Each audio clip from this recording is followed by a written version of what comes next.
Government side teachers తక్కువ ఉన్నారు అంటే నోటిఫికేషన్ ఇస్తే నిరుద్యోగులు చాలామంది ఉన్నారు, డిఎస్సి కోసం వెయిట్ చేసే వాళ్ళు ఉన్నారు. మరి అలాంటి వాళ్ళకి ఇస్తే టీచర్స్ సంఖ్య అక్కడ మీరు పెరుగుతుంది అన్నట్టుగా కదా. ఒక క్వశ్చన్ టీచర్ సంఖ్య పెంచడం అనేటువంటి ఒక క్వశ్చన్ అయితే, రెండో క్వశ్చన్ ఏమిటంటే ఉన్న టీచర్స్కి వాళ్ళ యొక్క వాల్యూని పెంచడం, వాళ్ళ యొక్క ప్రొఫెషనల్ డెవలప్మెంట్కి వాళ్ళని మోటివేట్ చేయటం, కరెక్ట్, ఇది కూడా. వాళ్ళకి పాత్రను డిసైడ్ చేయడం అనేటువంటిది చాలా చాలా ఇంపార్టెంట్ అండి. అది జరగకుండా మీరు బయట ఎంత ఇన్ఫ్రాస్ట్రక్చర్ పట్టుకొచ్చినా ఏమి చేసినా సరే అందవలసినటువంటి ఫలితాలు అందవు. సో పిల్లలకి డైరెక్ట్గా చివరికి రావాల్సినటువంటి అవుట్కమ్స్ రావాలి అంటే మొట్టమొదటిగా మనం టీచర్ని ఎంత స్ట్రెంథన్ చేసామనే దాని మీద మాత్రమే ఆధారపడి ఉంటుందండి. టీచర్ స్ట్రెంథన్ అవ్వకుండా ఏం చేయలేరు. మీరు ఏమి చేసినా ఫలితం పిల్లలకి అందేటువంటి పరిస్థితి ఉండదు.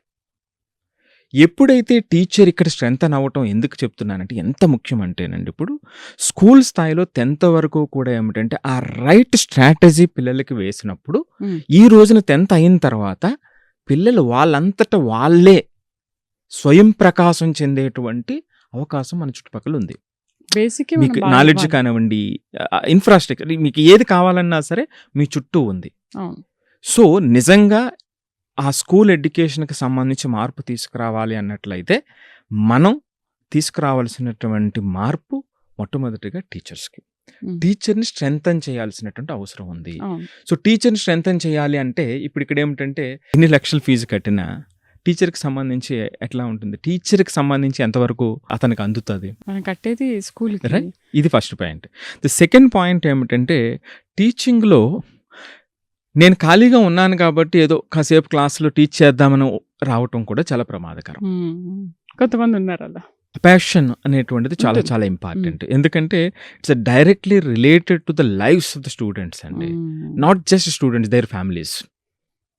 అందుకే పిల్లల విషయంలో ఏంటంటే పిల్లల విషయంలో ఇప్పుడు నేను ఎప్పుడు చెప్పేటువంటిది ఏమిటంటే, ఇప్పుడు మీరు చూడండి, వాళ్ళకి ఒక్కొక్కసారి ఇది అర్థం కావట్లేదు అని చెప్తారు, ఒక సబ్జెక్ట్లో ఇబ్బంది పడుతూ ఉంటారు. ఆ టీచర్ మారినప్పుడు మీకు తెలియకుండానే వాళ్ళు చాలా ఇంట్రెస్ట్తో ముందుకు వెళ్తారు.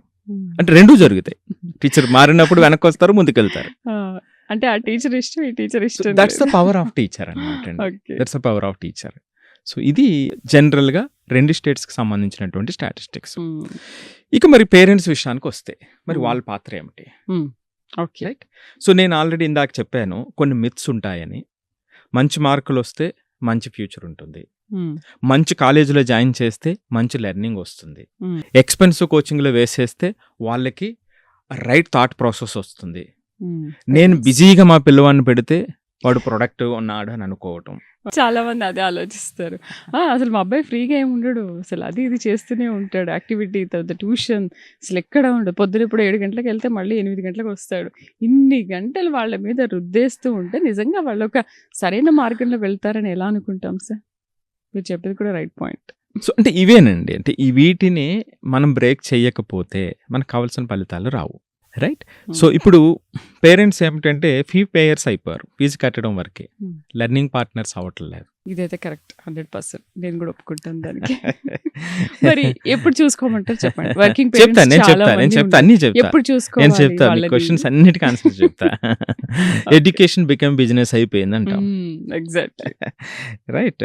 సో ఇంకొకటి ఏమిటంటే teachers have no time to teach. మరి వాళ్ళు ఏం చేస్తారంటే సిలబస్ని కంప్లీట్ చేస్తారు.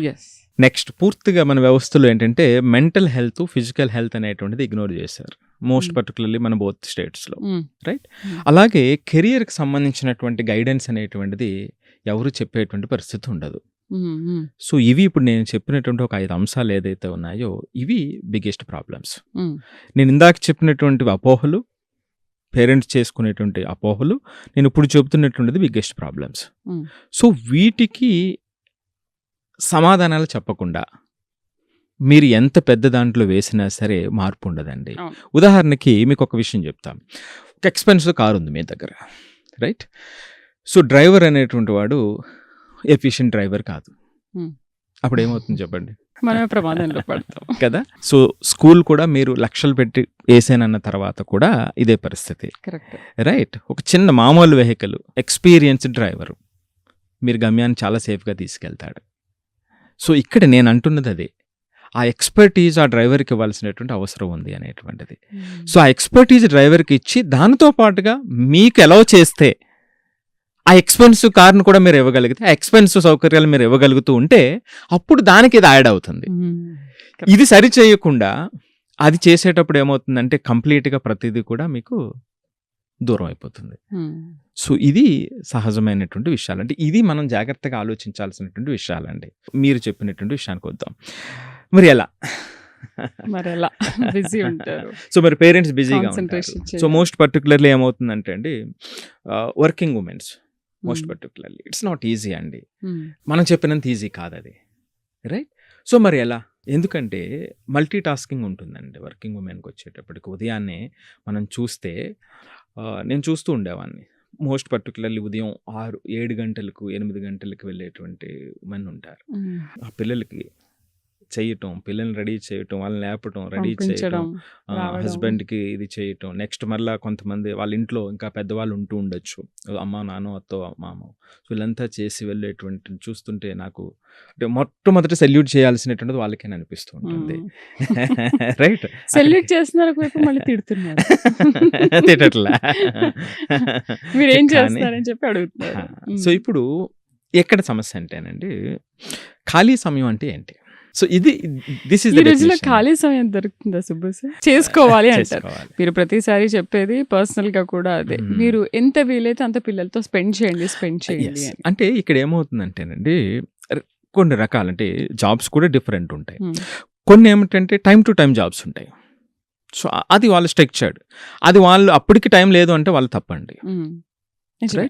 సో కొంతమందికి ఏమిటంటే డిఫరెంట్ స్లాట్స్ ఉంటాయి, చాలా అంటే అది ఫిక్స్డ్గా ఉండవు, ఏ రోజుకి ఆ రోజు మారుతూ ఉంటాయి. సో వీళ్ళకి కొంత డిఫికల్ట్, రైట్? ఎందుకంటే వీళ్ళు ఖాళీ ఉండేటువంటి టైంలో పిల్లలు ఖాళీ ఉండకపోవచ్చు. సో కానీ ఇప్పుడు మనం మాట్లాడుతున్న మెజారిటీ ఏమిటి, చాలా మందికి ఫిక్స్డ్ టైమింగ్స్ ఉంటాయి. సో ఆ ఫిక్స్డ్ టైమింగ్స్ ఉన్నప్పటికీ కూడా ఆ సమయం లేదు అనటం, ఇది ఒక ఇంపార్టెంట్ పాయింట్. రెండవది, వాళ్ళతో గడపడం అంటే పిల్లలు ఒక స్థాయికి వచ్చిన తర్వాత, అంటే 4th 5th వచ్చేసిన తర్వాత ఒక పేరెంట్ పిల్లలతో మాట్లాడేటువంటి సందర్భంలో ఎక్కువ పాత్ర ఏం పోషిస్తుందో ఒక మదర్గా మీరు చెప్పండి. ఏం చేస్తున్నావు, ఒకవేళ బాగా టీవీ అదే షార్ట్స్ అదే పనిగా చూస్తూ ఉంటారు, అవి చూడొద్దు, మనకు కొంచెం ఉపయోగపడేవి చూడాలి, ఇలాంటివి ఎప్పుడు చూడొద్దు, కొంతసేపు చదువుకో, రాసుకో, ఏదేదో చెప్తూ ఉంటాం, ఆడుకో, అవుట్డోర్ గేమ్స్ ప్రిఫర్ చేయి, అంటే దీని బదులు ఇండోర్ బదులు అవుట్డోర్ ప్రిఫర్ చెయ్యి అని మాట్లాడుతూ ఉంటాం. ఏదైనా ఉంటే సరే మనం కూడా వాళ్ళ ఎడ్యుకేషన్ దాంట్లో మనం కూడా కొంత తీసుకొని టైం చెప్పడం ఏదో ఒకటి చేస్తూ ఉంటాం, రైట్? ఎందుకంటే ఇంకేం చేస్తారు. ఎక్కువ ఏంటంటే ఎడ్యుకేషన్కి సంబంధించినటువంటి మాటలే ఎక్కువ వస్తూ ఉంటాయి.